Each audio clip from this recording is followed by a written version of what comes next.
কারা এই ইয়াজুজ ও মাজুজ এবং কোথা থেকে তারা দুনিয়াতে আগমন করবে? একদিন বাদশাহ জুলকারনাইন তার যাত্রাপথে চলছিল। চলতে চলতে তিনি এমন একটি গ্রাম বা অঞ্চলে পৌঁছে যায় যেখান থেকে তিনি আরো দুটি জাতির সন্ধান পায়। সেখানকার থাকা লোকেরা জুলকারনাইনকে দেখে বললেন, হে জুলকারনাইন, আমাদের এখানে ইয়াজুজ ও মাজুজ এই দুই জাতি অশান্তি সৃষ্টি করছে।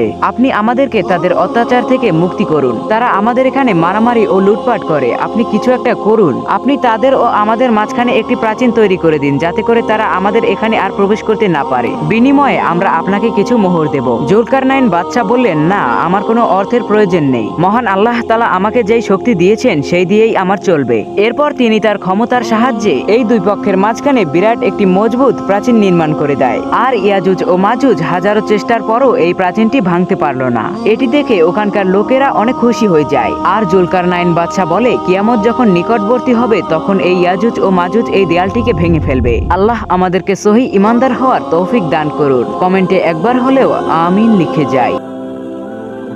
পেঁচা কেন বনে জঙ্গলে থাকে? সেদিন কারবালার ময়দানে কি এমন হয়েছিল পেঁচার সাথে যার কারণে সে মানুষকে অনেক ঘৃণা করে? পেঁচা 9 মুহররম রাতে কারবালার ময়দানে পৌঁছায় আর সে হোসাইন রাদিয়াল্লাহু তাআলা আনহুকে বলে, হে হোসাইন, আমার কাছে আপনার কোনো হুকুম রয়েছে কি? তখন হোসাইন রাদিয়াল্লাহু তাআলা আনহু ওই পেঁচাকে বলে, হে পাখি, তুমি এই কারবালা ছেড়ে চলে যাও, কারণ আগামীকাল হুজুর সাল্লাল্লাহু আলাইহি ওয়াসাল্লামের বংশধরদের সাথে যা হতে যাচ্ছে তা তুমি নিজ চোখে দেখে সহ্য করতে পারবে না। কিন্তু তবুও পেঁচা কারবালা ছেড়ে চলে যায়নি। সে বাইরে একটি গাছের ডালে বসে থাকে, কারণ সে নবীর বংশধরদেরকে অনেক ভালোবাসতো। পরদিন সকালে ইয়াজিদের বাহিনীরা কারবালার ময়দানে হোসাইন রাদিয়াল্লাহু তাআলা আনহু ও তার সৈন্যদেরকে যেইভাবে আঘাত করছিল সেই সম্পূর্ণ ঘটনাটি পেঁচা নিজের চোখে দেখতে থাকে এবং ইয়াজিদের বাহিনীদের ঘোড়ার পায়ের নিচে হোসাইন রাদিয়াল্লাহু তাআলা আনহুকে পদদলিত হতে দেখে। আর শেষ হোসাইন রাদিয়াল্লাহু তাআলা আনহুর দেহ থেকে মাথা মোবারক যখন আলাদা করে ফেলে সেটা দেখে আর পেঁচা সহ্য করতে পারে না। সেই থেকেই পেঁচা মানুষকে ঘৃণা করে আর অপছন্দ করে এবং সে বনে জঙ্গলে ঝোপে ঝাপে থাকতে পছন্দ বোধ করে। বন্ধুরা, ভিডিওটি ভালো লাগলে অবশ্যই লাইক করে কমেন্টস করে যাবেন। আর এরকম ভিডিও যদি আরো পেতে চান তাহলে অবশ্যই আমাদের চ্যানেলটিকে সাবস্ক্রাইব করুন।